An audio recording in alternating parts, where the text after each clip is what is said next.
ഫിറ്റ്നസ്സിനെ കുറിച്ചുള്ള ഒരു അവയർനെസ്. ആ അവയർനെസ് ഫിറ്റ്നസ്സൊന്നുമല്ല. അപ്പോൾ അതുകൊണ്ടാണ് പറയുന്നത്, നിങ്ങളിവിടെ ശൂന്യതയിലൊന്നും എത്തിയാലൊന്നും ഇവിടെ കാര്യമൊന്നും നടക്കില്ല എന്ന് പറയുമല്ലോ ഇവരുള്ളവർ. നിങ്ങൾ ശൂന്യതയിലൊക്കെ എത്തും, പക്ഷേ അവിടെ ഒന്നും കാര്യമൊന്നും നടക്കില്ല. കാരണം ആ ശൂന്യതയെക്കുറിച്ചുള്ള അവിടെ എത്തിയെന്നുള്ളൊരു അവയർനെസ് ഇതിന് ഫർദറായിട്ട് അവയർനെസ് സ്ട്രോങ് ആയിട്ട് അവിടെ കിടക്കും. അത് താനെ പോകാനേ പറ്റത്തുള്ളൂ. ആ അവയർനെസ് അങ്ങ് ഹൈ ഡിഗ്രിയിൽ പോയി കിടക്കുക. അത് ഒന്നും ചെയ്യുന്നൊന്നുമില്ല, പക്ഷെ അതുണ്ട്. ആ അവയർനെസ് സെപ്പറേറ്റ് എൻറ്റിറ്റി ആയിട്ട് അവിടെ നിൽക്കും. ആ അവയർനെസ് അവിടെ നിന്ന് മെർജ് ചെയ്തങ്ങ് പോകുന്ന സ്ഥലത്താണ് ഈ പറയുന്ന മോക്ഷം എന്നൊക്കെ പറയുന്നത്. അപ്പോൾ ഏതായാലും ഇത് നിങ്ങൾ താലപിക ക്രിയ മാത്രം ചെയ്യുക. അതിനപ്പുറത്തോട്ട് ഇപ്പം ചെയ്തിട്ട് തലവേദന വന്നു കഴിഞ്ഞാൽ ഒന്നും ചെയ്യാൻ പറ്റത്തില്ല, അത് ഉറപ്പാണ്.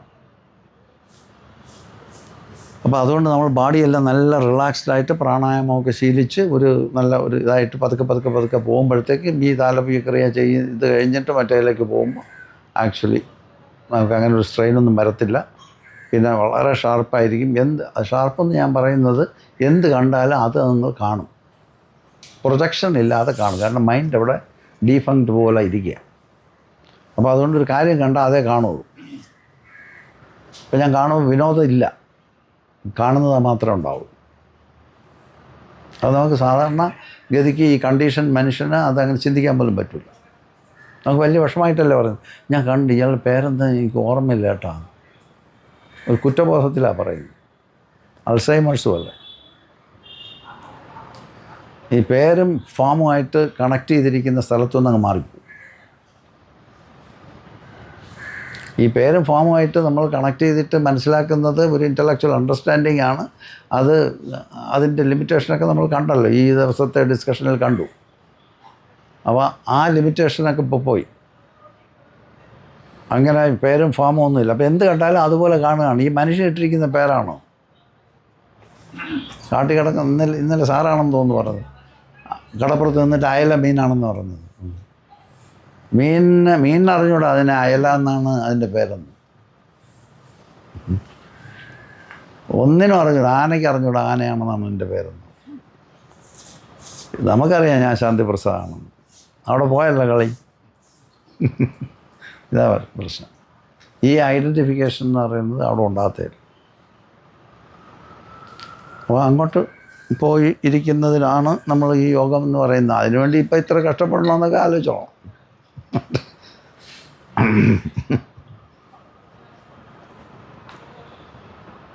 അതുപോലെ തന്നെ പതഞ്ജലി യോഗസൂത്രത്തിൽ പറയില്ലേ, എന്താണ് യോഗശ്ചിത്തവൃത്തി നിരോധം. അതെടുത്ത് ഇവിടെ നോക്കണം. യോഗശ്ചിത്തവൃത്തി നിരോധം എന്നിട്ട് പറയാണ് വൃത്ത പഞ്ചതയ ക്ലിഷ്ട.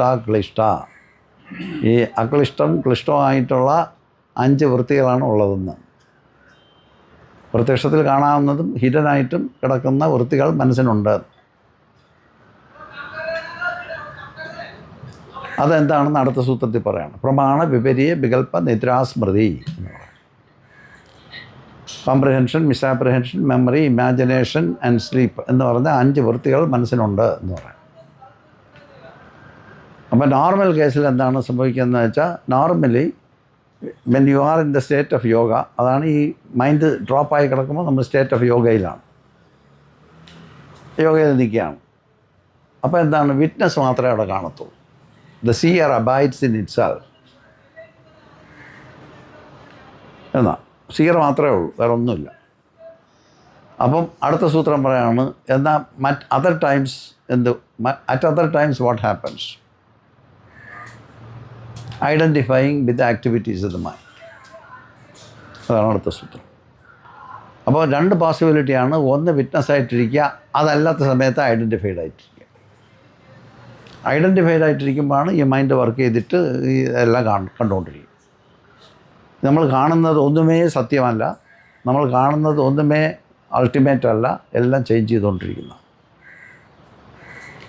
ഇനി ചേഞ്ച് ചെയ്യാതെ കുറേ കാലം ഇരിക്കുന്ന സാധനം നമ്മൾ കണ്ടാലും മൈൻഡ് ചേഞ്ച് ചെയ്തുകൊണ്ടിരിക്കുന്ന കാര്യം ആയതുകൊണ്ട്, അത് ഈ ഫ്ലക്ച്വേഷനിലൂടെ മാറിക്കൊണ്ടിരിക്കുന്നതായതുകൊണ്ട് അതെന്താണ്, അത് വെച്ച് കാണുന്നത് എന്തും നിത്യമല്ലാത്ത കാര്യം ആയിരിക്കും.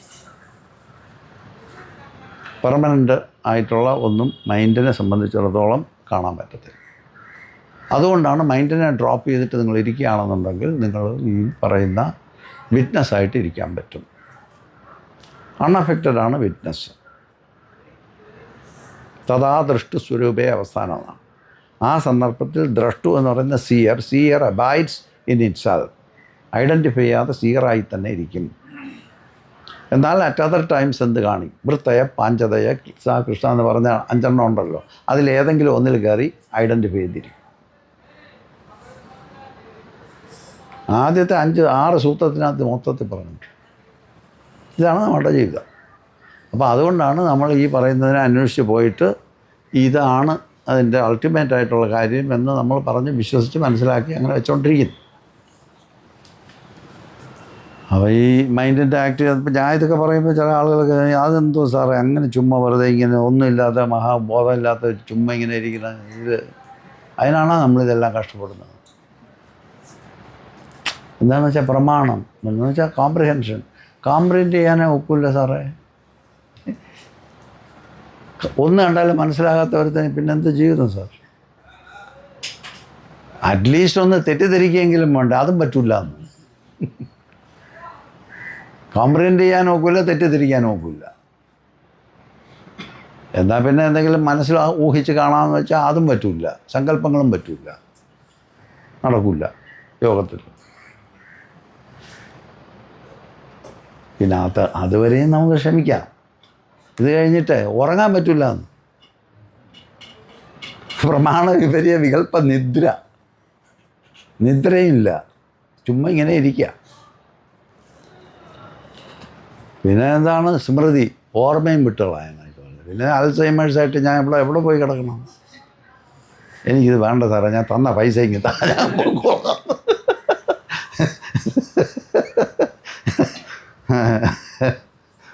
ഇങ്ങനെ അല്ലേ സാധാരണ ജീവിക്കുന്ന നമുക്ക് അങ്ങനെ തോന്നുമല്ലോ. ഇതൊക്കെ ആവശ്യമില്ലാത്ത പരിപാടിക്ക് ചെന്ന് ബോധവും പോയി, ഉറങ്ങാനും പറ്റില്ല, ഒന്നും മനസ്സിലാകത്തുമില്ല, തെറ്റിദ്ധരിക്കാൻ പോലും പറ്റില്ല, ഒരു സങ്കല്പവും ഇല്ല. ജീവിതം മഹാശൂന്യതയായിട്ട് ഇങ്ങനെ മാറിയിരിക്കാനാണ് സാർ ഇതെല്ലാം പറഞ്ഞുകൊണ്ടിരിക്കുന്നത് എന്നല്ലേ തോന്നോ? എന്നും തോന്നാം. അപ്പം അങ്ങനെ തോന്നുമ്പോഴാണ് സാറിനൊരു കാര്യമാണ് പറയുന്നത്, സാറിനിങ്ങനെ ജീവിച്ചിരിക്കണം, അല്ലെങ്കിൽ ഒന്നെല്ലാം അവിടെ എടുത്ത് തള്ളിയിട്ട് അടിച്ചു കൊല്ലും. ആളുകളെ വഞ്ചിച്ചൊരു അൽസൈമേഴ്സ് പിടിപ്പിച്ച് കളയാനായിട്ടാണ് സാറിൻ്റെ പരിപാടി എന്ന് മനസ്സിലാവുള്ളൂ. അപ്പോഴാണ് സാറ് അവസാനം ഗത്യന്തരമില്ലാതെ സാറ് പറയുന്നു, എന്താണ് അതല്ല പറഞ്ഞിരിക്കുന്നത്. ഇതല്ല പറഞ്ഞിരിക്കുന്നത്. ഈ പ്രമാണം എന്ന് പറഞ്ഞാൽ നിങ്ങൾ കോംപ്രിഹെൻഡ് ചെയ്യാമെന്നല്ലേ അതിൻ്റെ അർത്ഥം. നിങ്ങൾ എന്താണോ കോംപ്രിഹെൻഡ് ചെയ്യേണ്ടത് അത് നിങ്ങൾ കോംപ്രിഹെൻഡ് ചെയ്തു പോയത് കൊണ്ട് നിങ്ങൾക്ക് വേറെ ഒന്നും കോംപ്രിഹെൻഡ് ചെയ്യേണ്ട ആവശ്യമില്ല. അതാണ് പറഞ്ഞത് കേട്ടോ. അങ്ങനെയാണ്. ഏതോ ഒരെണ്ണം അറിയാനാണ് ഇവിടെ കിടന്ന് പ്രവർത്തിച്ചുകൊണ്ടിരിക്കുന്നത്. അപ്പോൾ അറിയേണ്ട കാര്യം അറിഞ്ഞു പോയതുകൊണ്ട് വേറെ ഒന്നും അറിയാൻ താല്പര്യമില്ലാതായിപ്പോയി സാറിന്. അതുകൊണ്ടാണ് ഈ പ്രമാണം ഇല്ല എന്ന് പറയുന്നത്. അങ്ങനെ അറിയേണ്ട കാര്യം അറിഞ്ഞു കഴിഞ്ഞപ്പോൾ പിന്നെ തെറ്റിദ്ധാരണ വല്ലതും ഉണ്ടോ? അതുകൊണ്ട് അതില്ല. പിന്നെ വല്ല സങ്കല്പിച്ച് മനസ്സിലാക്കാനുണ്ടോ? അതും ഇല്ലാതായിപ്പോയി. അപ്പോൾ എപ്പോഴും സമാധാനമായിട്ട് റെസ്റ്റ്ഫുള്ളായിട്ടിരിക്കുന്ന ആളിന് ഉറങ്ങേണ്ട ആവശ്യമുണ്ടോ? അപ്പോൾ ഉറക്കം പോയി. പിന്നെ ഈ പഴയ മെമ്മറിയിൽ നിന്ന് സാധനങ്ങൾ എടുത്തു വെച്ച് കമ്പയർ ചെയ്ത് കോംപ്രിഹെൻഡ് ചെയ്യുന്ന പരിപാടി നിർത്തിയിരിക്കുന്നതുകൊണ്ട് മെമ്മറിയും പോയി. ഇങ്ങനൊരു കണ്ടീഷനാണ് യോഗം എന്ന് പറയുന്നത്. അങ്ങനെയാണല്ലേ, തിരിച്ച് പിടിക്കണം സാറേ ഈ പൈസ.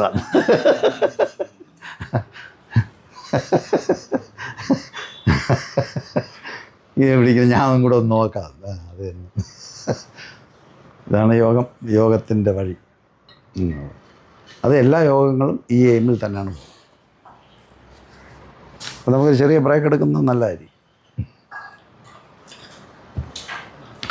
അപ്പോൾ നിങ്ങൾ താലവ്യക്രിയ വരെ ചെയ്യണം. പിന്നെ നേരത്തെ ചെയ്തുകൊണ്ടിരുന്നവർക്ക് എല്ലാം ചെയ്തോളാം. പുതിയതായിട്ട് സ്റ്റാർട്ട് ചെയ്യുന്നവർ ഇതൊക്കെ പിള്ളേർ കുഞ്ഞുങ്ങളൊക്കെ നമുക്ക് ജനിച്ചു കഴിഞ്ഞാൽ അവരെ കാണിക്കാനുള്ള. അപ്പോൾ അവനും ഇതുപോലെ തിരിച്ച് കാണിക്കും. അവരറിയാതെ പഠിച്ചു പോവുകയാണ് താലവ്യക്രിയയൊക്കെ. ഓക്കെ, നമുക്ക് ബ്രേക്ക്.